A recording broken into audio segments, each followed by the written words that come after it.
അതിശയമേ എന്നേശു മഹേശൻ വഴി നടത്തും ഓരോ നിമിഷവും അതിശയമായി എന്നേശു മഹേശൻ വഴി നടത്തും ഓരോ നിമിഷവും അതിശയമായി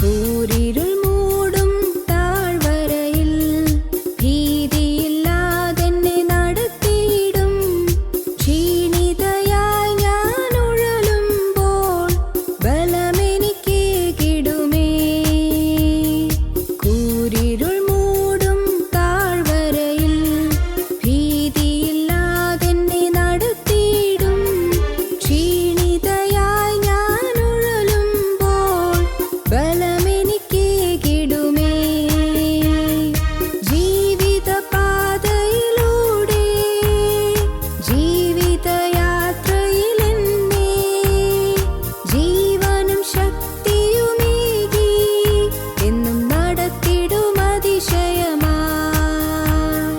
ജീവിതപാതയിലൂടെ ജീവിതയാത്രയിലെന്നെ ജീവനും ശക്തിയുമേകി എന്നും നടത്തിടും അതിശയമായി എത്ര അതിശയം അതിശയമേ വഴി നടത്തുന്നത് അതിശയമേ എന്നേശു മഹേശൻ വഴി നടത്തും ഓരോ നിമിഷവും അതിശയമായി എന്നേശു മഹേശൻ വഴി നടത്തും ഓരോ നിമിഷവും അതിശയമായി ഞങ്ങളും ക്രൂശിക്കപ്പെട്ട ക്രിസ്തുവിനെ പ്രസംഗിക്കുന്നു. ദൈവ തിരുനാമത്തിന് മഹത്വം ഉണ്ടാകട്ടെ. 107 സങ്കീർത്തനം 14 വാക്യം. അവൻ അവരെ ഇരുട്ടിൽ നിന്നും അന്ധതമസിൽ നിന്നും പുറപ്പെടുവിച്ചു, അവരുടെ ബന്ധനങ്ങളെ അറുത്തു കളഞ്ഞു. 16 വാക്യം. അവൻ താമ്ര കതകുകളെ തകർത്ത് ഇരുമ്പോടാമ്പലുകളെ മുറിച്ചു കളഞ്ഞിരിക്കുന്നു. 20 വാക്യം. അവൻ തൻ്റെ വചനത്തെ അയച്ച് അവരെ സൗഖ്യമാക്കി, അവരുടെ കുഴികളിൽ നിന്ന് അവരെ വിടുവിച്ചു. അവരുടെ കുഴികളിൽ നിന്ന് അവരെ വിടുവിച്ചു. He snatched them from the door of death. അവരുടെ കുഴികളിൽ നിന്ന് അവരെ വിടുവിച്ചു എന്നതിൻ്റെ ഇംഗ്ലീഷ് പരിഭാഷ, അവൻ അവരെ മരണത്തിൻ്റെ വായിൽ നിന്ന്, മരണത്തിൻ്റെ കവാടത്തിൽ നിന്ന്, മരണത്തിൻ്റെ വാതിലിൽ നിന്ന് അവരെ വീണ്ടെടുത്തു, അവരെ രക്ഷിച്ചു, മരണത്തിൽ നിന്ന് രക്ഷിച്ചു. ഈ വാക്യങ്ങൾ ഒന്നുകൂടെ കേൾക്കൂ.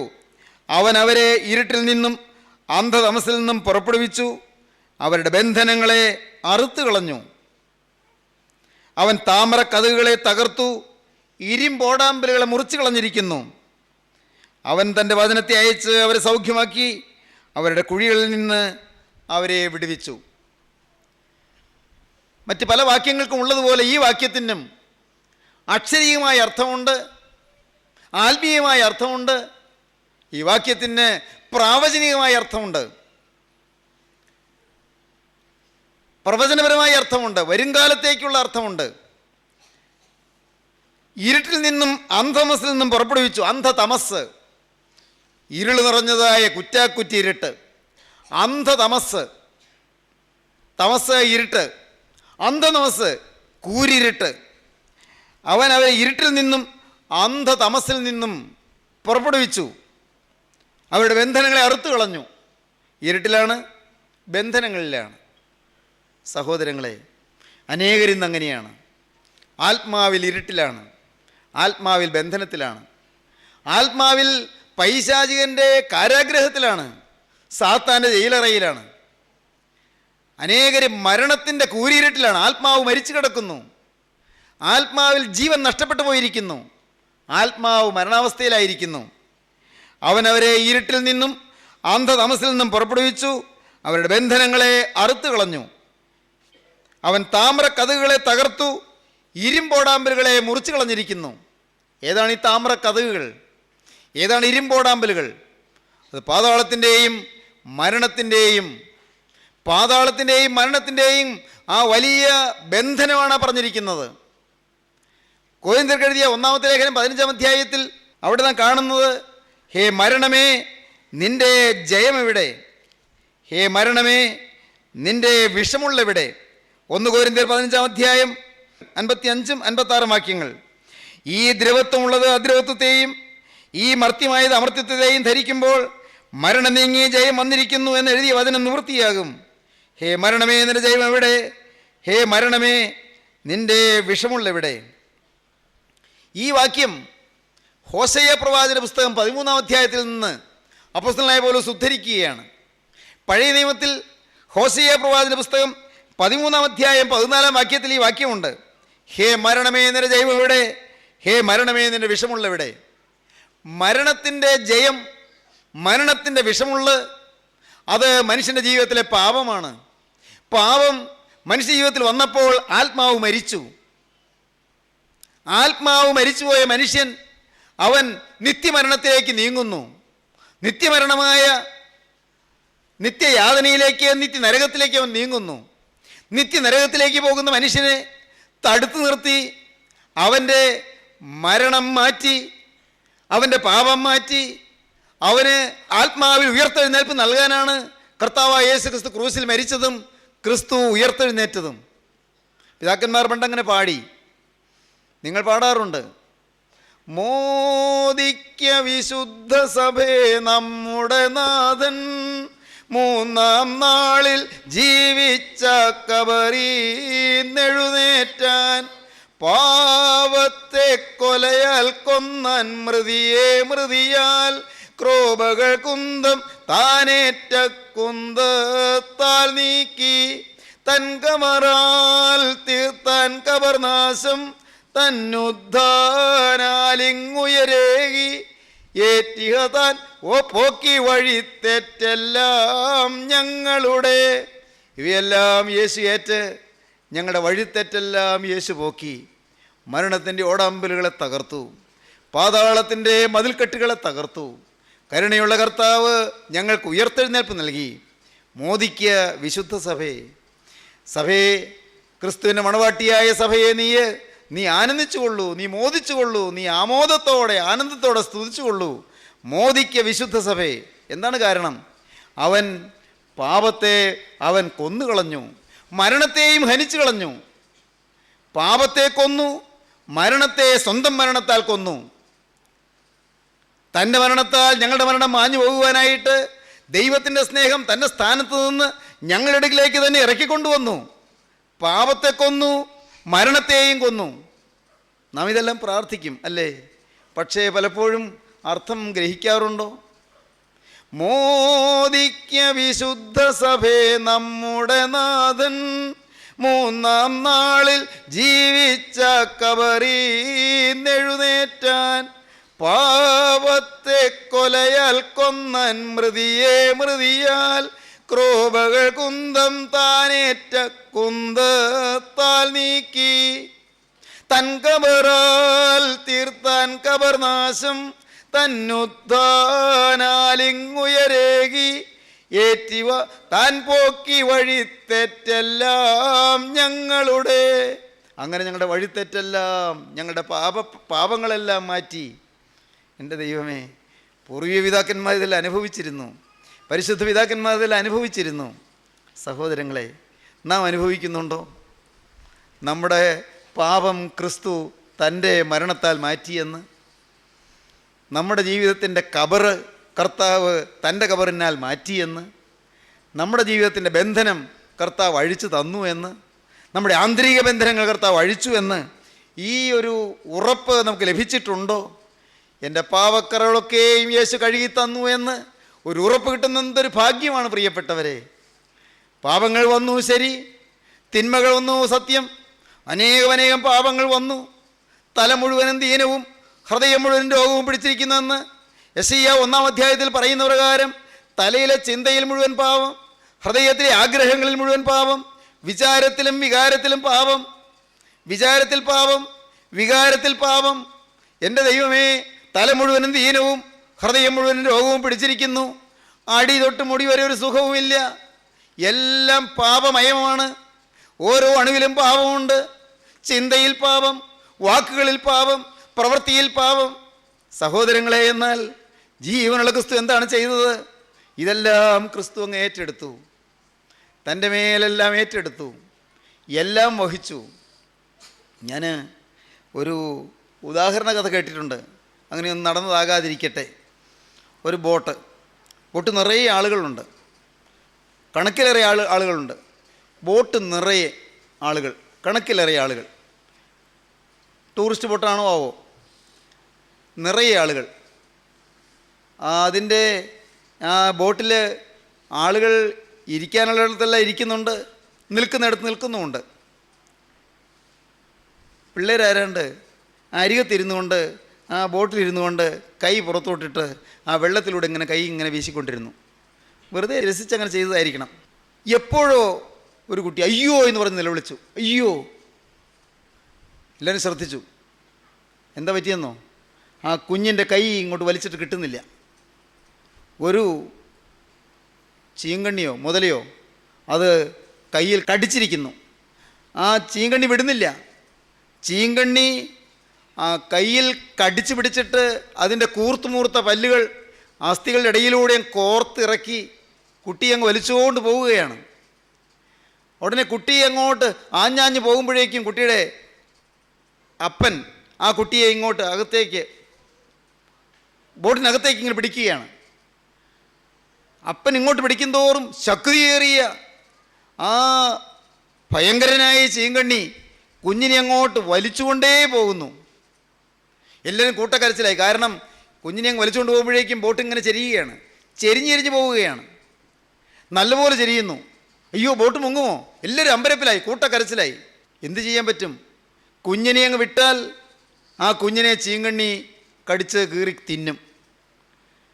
പക്ഷെ എങ്ങനെ വിടും? കുഞ്ഞിനെ വിട്ടില്ലെങ്കിൽ എല്ലാവരും കൂടി മുങ്ങും, എല്ലാവരും ചീങ്കണ്ണിക്കിരയാകും. ചീങ്കണ്ണി കൂട്ടം തിന്നും. എന്താ വേണ്ടിയേ? എല്ലാവരും ചീങ്കണ്ണിയുടെ വായിലാകും.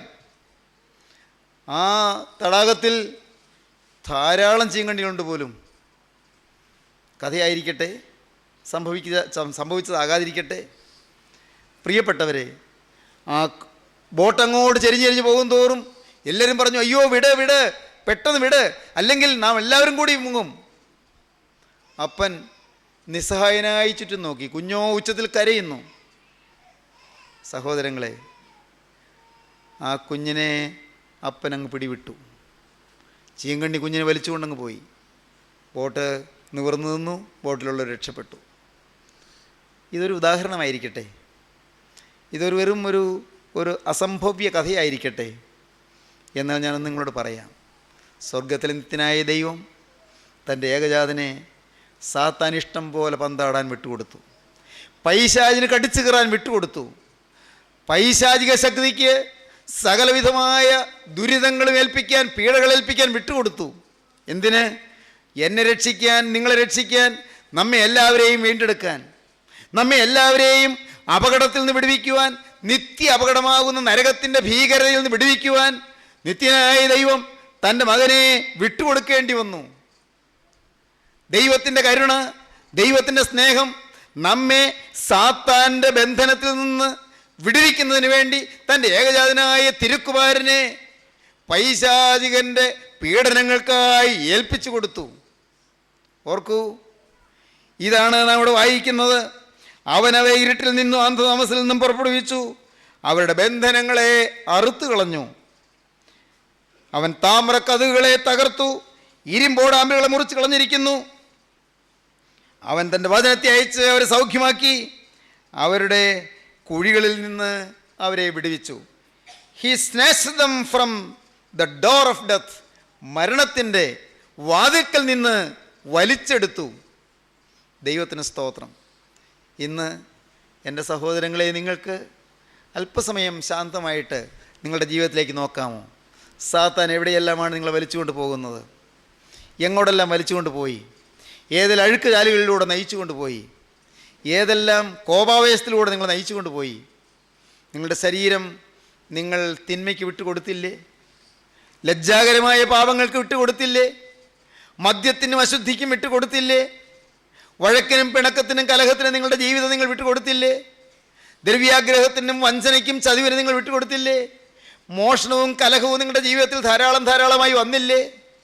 ഓർത്തു നോക്കൂ, ദൈവവൈദ്യലേ, നിന്റെ ശരീരം അശുദ്ധിക്ക് കൊടുത്തില്ലേ? ശരീരത്തിലെ അവയവങ്ങളിൽ തിന്മ വ്യാപരിച്ചില്ലേ? ചിന്തിക്കൂ. കേൾക്കുമ്പോൾ ഇതെല്ലാം എന്നും കേൾക്കുന്ന കാര്യങ്ങളത്തെ നിങ്ങൾക്ക് തോന്നും. എന്നും കേൾക്കാറുണ്ട്, ഇന്നും കേൾക്കുന്നു. അല്ല പ്രിയരെ, നിങ്ങൾ ചിന്തിക്കൂ. ഇന്ന് നിങ്ങൾ ഗൗരവമേറിയ ഈ വാക്കുകളുടെ മുന്നിൽ നിങ്ങളെ തന്നെ ഒന്ന് കാണൂ. എൻ്റെ കർത്താവേ, ഇത്രയും കാലം പാതകങ്ങൾ ഏറെക്കാലം താതനോട് ചെയ്തു പോയി. ഞാൻ ഏറെക്കാലം പാപങ്ങൾ എൻ്റെ ജീവിതത്തിൽ വന്നുപോയി. അനേകം തിന്മകൾ എൻ്റെ ജീവിതത്തിൽ വന്നുപോയി. ഓരോ പാപവും മൂലം പൈശാചികൻ എന്നെ ബന്ധിച്ചു പോയി. സാത്താൻ എന്നെ കെട്ടിയിട്ട് പോയി. എൻ്റെ പാപത്തിൻ്റെ കയറ്, പാപത്തിൻ്റെ ചങ്ങല, അത് സാത്താൻ എന്നെ ബന്ധിക്കുന്നതിന് അവൻ്റെ കയ്യിൽ കിട്ടിപ്പോയി. എൻ്റെ ദൈവമേ, എൻ്റെ ബന്ധനത്തിൻ്റെ ചങ്ങലകൾ ഞാൻ തന്നെ നിർമ്മിച്ചതാണ്. മറ്റാരുമല്ല അതിന് ഉത്തരവാദി. എൻ്റെ ഭാര്യയല്ല, എൻ്റെ ഭർത്താവല്ല, എൻ്റെ കുഞ്ഞുങ്ങളല്ല, എൻ്റെ മാതാപിതാക്കളല്ല, എൻ്റെ കൂടെ ജോലി ചെയ്യുന്നവരല്ല. എൻ്റെ ബന്ധനത്തിന് ഉത്തരവാദി ഞാൻ തന്നെ. ഞാനാണ് എൻ്റെ ആയുസ് നശിപ്പിച്ചത്. പ്രിയപ്പെട്ടവരെ, നിങ്ങളിത് കണ്ടെത്തിയാൽ നിങ്ങൾക്കൊന്ന് അനുദപിക്കാം, നിങ്ങൾക്കൊന്ന് മാനസാന്തരപ്പെടാം, നിങ്ങൾക്ക് നിങ്ങളുടെ ജീവിതം ക്രിസ്തുവിൻ്റെ കരങ്ങളിലേക്ക് കൊടുക്കാം. സ്നേഹനിധിയായ ക്രിസ്തു ഇന്ന് നിങ്ങളുടെ അരികിലേക്ക് വന്നിരിക്കുകയാണ്. അവൻ നിങ്ങളുടെ അരികത്തുകൂടെ മന്ദം നടക്കുകയാണ്. അവൻ നിങ്ങളുടെ മുമ്പിൽ കെഞ്ചി വന്ന് നിൽക്കുകയാണ്. ഇപ്പോൾ നിങ്ങൾക്ക് നിങ്ങളുടെ ജീവിതം ക്രിസ്തുവിൻ്റെ കരങ്ങളിലേക്ക് കൊടുക്കാം. ക്രിസ്തുവിനോട് നിങ്ങൾക്കൊരു വാക്ക് പറയാം. കർത്താവേ, ഈ നിസ്സാരമായ ആയുസ് നിൻ്റെ കരങ്ങളിലേക്ക് ഞാനിതാ തരുന്നു. തകർന്നു പോയൊരു ജീവിതമാണ്, കടം വന്ന് മൂടിയൊരു ജീവിതമാണ്, മുന്നോട്ട് ഗതി മുട്ടിപ്പോയൊരു ജീവിതമാണ്, പല രോഗങ്ങളും വന്നൊരു ജീവിതമാണ്. കർത്താവേ, ശരീരത്തിൽ ചില അസ്വസ്ഥതകളെല്ലാം ഉണ്ട്. എത്ര കാലം എനിക്ക് അറിഞ്ഞുകൂടാ. എൻ്റെ ദൈവമേ, മരണത്തിൻ്റെ പടിവാതിക്കലേക്ക് ഞാൻ എത്തിയിരിക്കുകയാണോ? എനിക്കറിഞ്ഞുകൂടാ. എൻ്റെ ദൈവമേ, എൻ്റെ ജീവിതത്തിൽ പൈശാചികൻ എന്നെ കെണിയിലാക്കിയിട്ടിരിക്കുകയാണോ? കർത്താവേ, എൻ്റെ പാപങ്ങൾ അതിന് കാരണമാണ്. ഞാൻ നിൻ്റെ സന്നിധിയിലേക്ക് വരുന്നു. ഇപ്പോൾ ഞാൻ എന്നെ തന്നെ ഇതിൻ്റെ പാദപീഠത്തിലേക്ക് സമർപ്പിക്കുന്നു. ദൈവത്തിന് സ്തോത്രം. പ്രിയപ്പെട്ടവരെ, നിങ്ങളുടെ ജീവിതം ക്രിസ്തുവിനേക്ക് നിങ്ങളൊന്ന് ഏൽപ്പിച്ചു കൊടുക്കൂ. നിങ്ങൾ ശാന്തമായി ക്രിസ്തുവിനോടൊരു വാക്ക് പറയൂ. അവൻ ആർദ്രവാനായി ഒന്ന് നിൽക്കുന്നു. കരുണാർദ്രമായ സ്വരത്തിൽ അവൻ കെഞ്ചി യാചിക്കുന്നു. മകനെ, നിന്റെ ഹൃദയത്തിൽ ഞാൻ തലചായ്ക്കട്ടെ. ദൈവത്തിന് സ്തോത്രം. ദൈവത്തിൻ്റെ വലിയ നാമം മഹത്വപ്പെടട്ടെ. ജീവനുള്ള ക്രിസ്തു പറയുന്നത് ഇങ്ങനെയായിരിക്കട്ടെ. മക്കളെ, ഞാൻ ബേത്ലഹേം പുൽക്കൂട്ടിൽ പിറന്നു. തലചായ്പാൻ ഇടമുണ്ടായിരുന്നില്ല. എനിക്ക് എന്നെ പ്രസവിച്ച് കിടത്താനൊരു സ്ഥലമുണ്ടായിരുന്നില്ല. കടം കൊണ്ട പുൽക്കൂട്ടിൽ ഞാൻ കിടന്നു. വഴിയമ്പലക്കാരൻ മനസ്സലിഞ്ഞ് അവൻ കൊടുത്ത പുൽക്കൂട്ടിൽ ഞാൻ പിറന്നു. ഞാൻ ആ ശിശുപ്രായത്തിൽ തന്നെ മിസ്രൈമിലേക്ക് പലായനം ചെയ്യേണ്ടി വന്നു. അഭയാർത്ഥിയെപ്പോലെ ഓടിപ്പോകേണ്ടി വന്നു.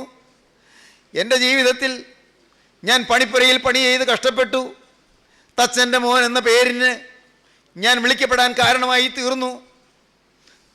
നസ്രയത്തിലെ തച്ചൻ്റെ മോനെന്ന് ആളുകൾ എന്നെ തുച്ഛീകരിക്കുകയും പുച്ഛിക്കുകയും ചെയ്തു. എൻ്റെ ജീവിതം ഈ ഗലീല നാടുകളിൽ ഒതുങ്ങി നിന്നു. 33 കൊല്ലം ഞാൻ ഈ ഭൂമിയിൽ ജീവിച്ചു. പ്രിയപ്പെട്ടവരെ, യേശുക്രിസ്തു നമ്മോട് ഇപ്പോൾ അത് പറയുകയാണ്. അന്ന് എന്നൊരു കടം കൊണ്ടവനെ പോലെ ജീവിച്ചു. സ്വന്തമായൊരു പാർപ്പിടം ഉണ്ടായിരുന്നില്ല. അഗതികളിലേക്കും അഗതിയെപ്പോലെ ഞാൻ ജീവിച്ചു. ഞാൻ തലയായ്പാൻ ഇടമുണ്ടായിരുന്നില്ല. ഒലിവുമലയുടെ പ്രാന്തപ്രദേശത്തും ഗുഹയ്ക്കുള്ളിലും പാറപ്പുറത്തും തലവെച്ച് ഞാൻ കിടന്നുറങ്ങി. എനിക്ക് സ്നേഹിതരായി, കൂട്ടാളികളായി, തീരെ പാവപ്പെട്ട ഒരു സമൂഹത്തിൽ ബഹിഷ്കൃതരുമായിരുന്ന വെറും സാധാരണക്കാരായ മുക്കുവ തൊഴിലാളികൾ, ചുങ്കക്കാരും കൊള്ളരാത്തവരായി അറിയപ്പെട്ടവരുമായ കുറേ ആളുകൾ, അവരെ ഞാൻ കൂടെ കൊണ്ട് നടന്നു. ഞാൻ ആ 33 കൊല്ലം കൊണ്ട് 200 നാഴികയിലേറെ ഞാൻ സഞ്ചരിച്ചില്ല. എന്നെ എല്ലാവരും ദ്വേഷിച്ചു. സകലരും എന്നെ കുറ്റപ്പെടുത്തി, സകലരും എന്നെ ഒറ്റപ്പെടുത്തി. രാഷ്ട്രം എന്നെ പിടികൂടാൻ വന്നു. സമുദായം എന്നെ വിഴുങ്ങാൻ വന്നു. മതമേലധ്യക്ഷന്മാർ എൻ്റെ നേരെ പടവാൾ ഉയർത്തി. മഹാപുരോഹിതന്മാരും ശാസ്ത്രികളും പരീശന്മാരും എന്നെ കൊല്ലുവാൻ തക്കം നോക്കി. റോമൻ സർക്കാർ എനിക്കെതിരെ വിസ്താരം നടത്തി. എന്നെ കൊല്ലുവാൻ നോക്കി. ഒടുവിൽ എന്നെ അവർ ഏറ്റവും ഹീനമായി വിസ്തരിച്ചു, ഏറ്റവും കഠോരമായി എന്നോട് പെരുമാറി. ഒരു തെറ്റുമില്ല എന്നതിനെക്കുറിച്ച് വിധി പറഞ്ഞുകൊണ്ട് തന്നെ എന്നെ ക്രൂശിക്കാൻ വിട്ടുകൊടുത്തു. ഇവനിൽ ഞാനൊരു കുറ്റവും കാണുന്നില്ല എന്ന് എന്നെ വിസ്തരിച്ച ജഡ്ജി പറഞ്ഞു. എന്നിൽ കുറ്റമൊന്നും ഹേരോദ രാജാവ് കണ്ടില്ല. എന്നിൽ കുറ്റമൊന്നും ജഡ്ജിയായ പീലാത്തോസ് കണ്ടില്ല. ജഡ്ജിയുടെ ഭാര്യ പറഞ്ഞു, ആ നീതിമാൻ്റെ കാര്യത്തിൽ ഇടപെടരുതെന്ന്. എന്നെ കുറ്റം വിധിച്ച പീലാത്തോസ് പറഞ്ഞു, ഇവനെ ഞാനൊരു കുറ്റവും കാണുന്നില്ല, നിങ്ങൾ ഇവനെ കൊണ്ടുപോയി ക്രൂശിപ്പീനെന്ന്. ദൈവത്തിന് സ്തോത്രം. ഞാൻ ഭാവനയിൽ നിങ്ങളോട് പറയട്ടെ, ഇങ്ങനെയൊന്നും യേശു പറഞ്ഞില്ല. യേശു അങ്ങനെയൊന്നും പറയുകയുമില്ല. എന്നാൽ നിങ്ങൾക്ക് ചിന്തിക്കാൻ വേണ്ടി പറയുകയാണ്. യേശു പറയുന്നു, നിങ്ങൾ ധ്യാനിക്കൂ. യേശു നിങ്ങളുടെ അരികത്ത് വന്ന് നിങ്ങളോട് പറയുന്നു, മകനെ, പ്രിയമകളെ, എന്നെ ക്രൂശിച്ച ശതാധിപൻ പറഞ്ഞു ഇവൻ നീതിമാനായിരുന്നു സത്യമെന്ന്. എന്നെ ഒറ്റിക്കൊടുത്ത ഘാതകനായ യൂദാ പറഞ്ഞു, അവൻ പറഞ്ഞത് ഞാൻ കുറ്റമില്ലാത്ത രക്തത്തെ ഒറ്റിക്കൊടുത്തതിനാൽ ഞാൻ പാപം ചെയ്തു എന്ന്. കുറ്റമൊന്നുമില്ലായിരുന്നു. എന്നാൽ എന്നെ എല്ലാവരും തിരസ്കരിച്ചു, ഉപേക്ഷിച്ചു. യേശുക്രിസ്തു വീണ്ടും പറയുന്നു, നമുക്ക് ധ്യാനിക്കാൻ കൊള്ളാം, ധ്യാനിക്കാം നമുക്കങ്ങനെ. യേശു അങ്ങനെ പറഞ്ഞില്ല. അങ്ങനെ പറഞ്ഞതായി വേദപുസ്തകത്തിൽ തെളിവില്ല. എന്നാൽ നമുക്കിന്ന് ഇങ്ങനെ ധ്യാനിക്കാം. യേശു പറയുന്നു, ഞാൻ അന്ന് യെരൂശലേമിലേക്ക് ഒരു വലിയ ഘോഷയാത്രയായി പോയപ്പോൾ കടം കൊണ്ട കഴുതപ്പുറത്ത് കയറിപ്പോയി. സ്വന്തം വാഹനമൃഗം ഉണ്ടായിരുന്നില്ല. ഞാൻ ക്രൂസിന്മേൽ തലയയച്ച് കിടന്നു. ക്രൂസിൽ തലയയച്ച് പ്രാണനെ വിട്ടപ്പോൾ സ്വന്തമായ ഒരു കട്ടിൽ കിടന്നല്ല ഞാൻ മരിച്ചത്. റോമൻ സർക്കാർ കുരിശിൽ കിടന്ന് മരിച്ചു. എന്നെ അവസാനമായി കബറടക്കാൻ സ്വന്തമായൊരു കബറട ഉണ്ടായിരുന്നില്ല. 6 അടി മണ്ണ് എനിക്കുണ്ടായിരുന്നില്ല. ആ അരിവത്തിക്കാരി ഔസേപ്പിൻ്റെ കല്ലറയിൽ ഞാൻ അടക്കം ചെയ്തു. എല്ലാം എന്നും സാധുവായ അഗതിയായി ഞാൻ ജീവിച്ച് ഈ ലോക ജീവിതം തീർത്തു. എൻ്റെ പിറകെ വരാൻ നിനക്ക് മനസ്സുണ്ടോ? യേശു ചോദിക്കുകയാണ്, എന്നോടിങ്ങനെ ചോദിക്കുകയാണ്, നിങ്ങളോട് ഓരോരുത്തരോട് ചോദിക്കുകയാണ്.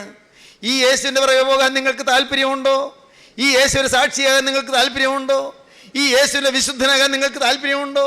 ഈ യേശുവിൻ്റെ പിറകെ സഞ്ചരിപ്പാൻ നിങ്ങളുടെ ഹൃദയം കൊതി പൂണ്ട് വരുന്നുണ്ടോ? ഉടയവനെ, ഈ കാലം അത്രയും ബോധമില്ലാത്തതിനെ പോലെ ഞാൻ ജീവിച്ചു. രക്ഷക, ഈ കാലം അത്രയും അശുദ്ധനായി ഞാൻ ജീവിച്ചു. ഈ കാലം അത്രയും ലോകത്തിന് അടിമയായി ഞാൻ ജീവിച്ചു. ഈ കാലം അത്രയും പാതാളത്തിൻ്റെ കുഴിയിൽ ഞാൻ ജീവിച്ചു. അന്ധതമസിൽ ഞാൻ ജീവിച്ചു. പൈശാചികന്റെ കാരാഗ്രഹത്തിൽ ഞാൻ ജീവിച്ചു. ഈ കാലം അത്രയും സാത്താൻ്റെ പിടിപടി ചെയ്ത് ഞാൻ ജീവിച്ചു. ഈ കാലം അത്രയും പൈശാചികന്റെ പാവ കളിച്ച് ഞാൻ ജീവിച്ചു. എൻ്റെ ദൈവമേ, എൻ്റെ ജീവിതം ഇതുവരെയും നഷ്ടപ്പെടുത്തി കളഞ്ഞു. പാഴായിപ്പോയൊരു ജീവിതം. എന്നാൽ ഇന്നിതാ നിന്റെ തിരുശബ്ദത്തിന് മുന്നിൽ ഞാൻ എത്തിച്ചേരുവാൻ ഭാഗ്യം ലഭിച്ചു. ഇന്ന് ഞാൻ എന്നെ തന്നെ നിന്റെ പാദപീഠത്തിലേക്ക് സമർപ്പിക്കുന്നു. ഇന്ന് എൻ്റെ ആയുസ് നിനക്ക് വിട്ടുതരുന്നു. ഇതുവരെയുള്ള വ്യർത്ഥമായ ജീവിതം വിട്ട് വിലയുള്ള ജീവിതത്തിനായി ഞാൻ എൻ്റെ ആയുസ് നിനക്ക് തരുന്നു. എൻ്റെ കടം കൊണ്ട ജീവിതം, കടത്തിൽ മുങ്ങിപ്പോയ ജീവിതം, പൈസയ്ക്ക് വലയുന്ന ജീവിതം, കർത്താവേ, ഉടുതുണിക്ക് മറുതുണിയില്ലാതെ വലയുന്ന ജീവിതം, സകലരും വെറുക്കുന്ന ജീവിതം, ആർക്കും വേണ്ടാത്ത ജീവിതം, എല്ലാവരും പരിഹസിക്കുകയും നിന്ദിക്കുകയും ചെയ്യുന്ന ജീവിതം, എല്ലാവരും പകയ്ക്കുന്ന ജീവിതം ഇന്ന് നിന്റെ കരങ്ങളിലേക്ക് ഞാനിതാ തരുന്നു. എന്നെ നിനക്ക് വിട്ടു തരുന്നു. ഈ നിന്റെ കരങ്ങളിൽ എന്നെ എടുത്ത് എന്നെ നീ ഒന്ന് വാഴ്ത്തണമേ. എൻ്റെ പാപക്കറകൾ പോക്കണമേ. കഴിഞ്ഞ കാല ബന്ധനങ്ങൾ അഴിക്കണമേ. സകല ശാപങ്ങൾ മാറ്റണമേ. പൈശാചിക ബന്ധനങ്ങളിൽ അഴിച്ച് എനിക്കൊരു മോചനം തരണമേ. എൻ്റെ മേൽ നിന്റെ തൃക്കരം വെക്കണമേ. നിന്റെ ആണിപ്പാടുള്ള കരവിൻ്റെ ശിരസിൽ വെച്ച് ഇപ്പോൾ തിരക്തത്താൽ നീ ഒന്ന് കഴുകണമേ. തിരക്തത്താൽ നീ ഒന്ന് ശുദ്ധീകരിക്കണമേ. എൻ്റെ സകല ബന്ധനങ്ങൾ അഴിക്കണമേ. ഇന്നു മുതൽ യേശുവേ നാഥ, ഇന്നു മുതൽ ഞാനൊരു പുതിയ സൃഷ്ടിയായി ജീവിക്കുമെന്ന് മാത്രം ഞാൻ നിന്നോട് ഉടമ്പടി ചെയ്യുന്നു. എന്നെ നീ ഒന്ന് തഴുകണമേ. എന്നെ നീ ഒന്ന് അണയ്ക്കണമേ. തിരുവിലാവിനോട് ചേർക്കണമേ. ആ തിരുഹൃദയത്തിൽ പ്രവേശനം നൽകണമേ. തിരുവിലാവിൽ എന്നെ ചേർത്തടച്ച് എന്നെ നീ പുൽകണമേ. എന്നെ നീ ആശ്ലേഷിക്കണമേ. കൈവെള്ളയിൽ താലോലിക്കണമേ. നിത്യതയിലേക്ക് എന്നെ ചേർക്കണമേ. പൈശാചിക ശക്തിക്ക് അടുക്കാൻ വയ്യാത്ത നിത്യസ്വർഗീയ ഗോപുരത്തിലേക്ക് എന്നെ ചേർക്കണമേ. അവിടുത്തെ നാമം മഹത്വപ്പെടുത്തണമേ. നമുക്ക് പ്രാർത്ഥിക്കാം. കരുണയുള്ള കർത്താവേ, ഈ നല്ല സമയത്തിനായി സ്തോത്രം. ജീവൻ്റെ വചനങ്ങൾക്കായി സ്തോത്രം. സ്വർഗീയ ദൂതുകൾക്കായി സ്തോത്രം. സ്നേഹത്തിൻ്റെ സന്ദേശത്തിനായി സ്തോത്രം. വചനം കേട്ട എല്ലാവരെയും അനുഗ്രഹിക്കണമേ.